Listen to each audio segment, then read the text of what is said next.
is the pregnancy stick that changed my life 8 months ago. Well, not the actual pregnancy stick. That would be gross. Madam Toastmaster, my fellow Toastmasters, welcome guests. Imagine my surprise when my wife of 10 years came to me and said the fateful 3 words, "We are pregnant." The thought of, "I'm going to be a father," mixed in my mind with, "I'm going to be a father?"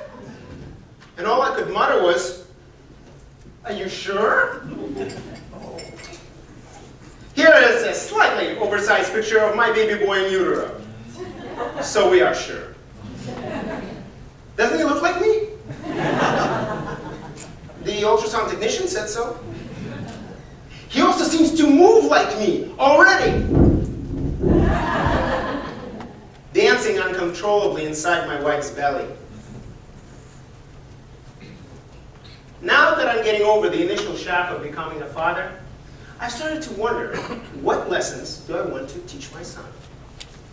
And there is one lesson that has been in my family for 3 generations, being passed on from my grandmother to my father and to me. It is the lesson of lighting up a flame. A flame that is in all of our hearts, that gives us the fuel to continue dreaming. My grandmother is the oldest person I know who still has her flame burning bright. At 93, she's a fiery button of a woman, standing 4 feet 5 inches tall, in heels. Her current burning desire is to see her new great-grandson. But her fire was not always burning bright. 71 years ago, in the fall of 1941, as the Nazis came across the Soviet Union border, my grandmother's Jewish village was destroyed. And all her family butchered. She was just 23. Forced to flee on the Trans-Siberian Railroad to the Far East, her spirit was crushed.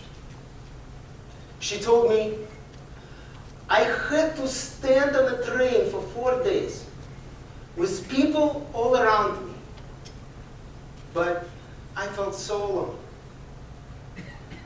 I had no family, no future, and so many children around me were hurting.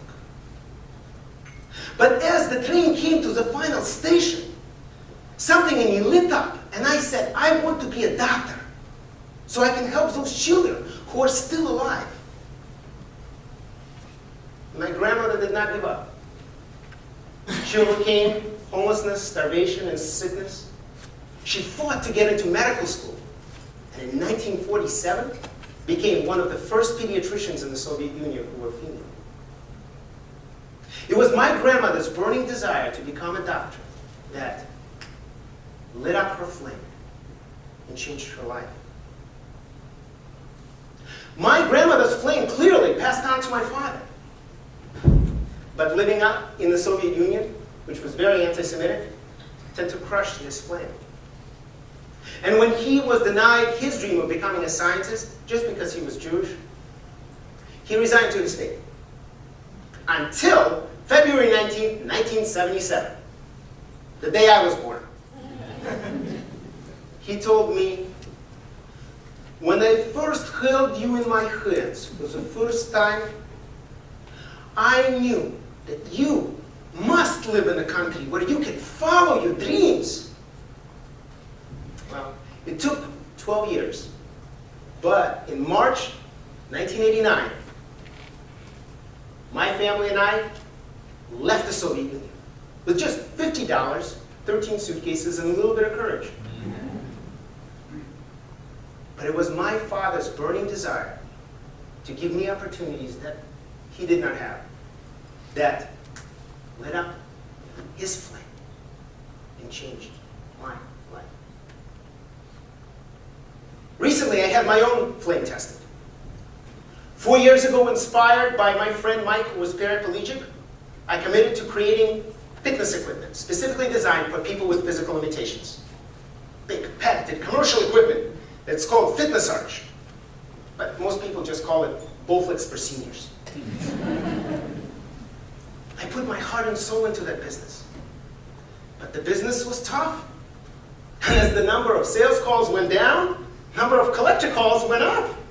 And I found out I was going to be a father.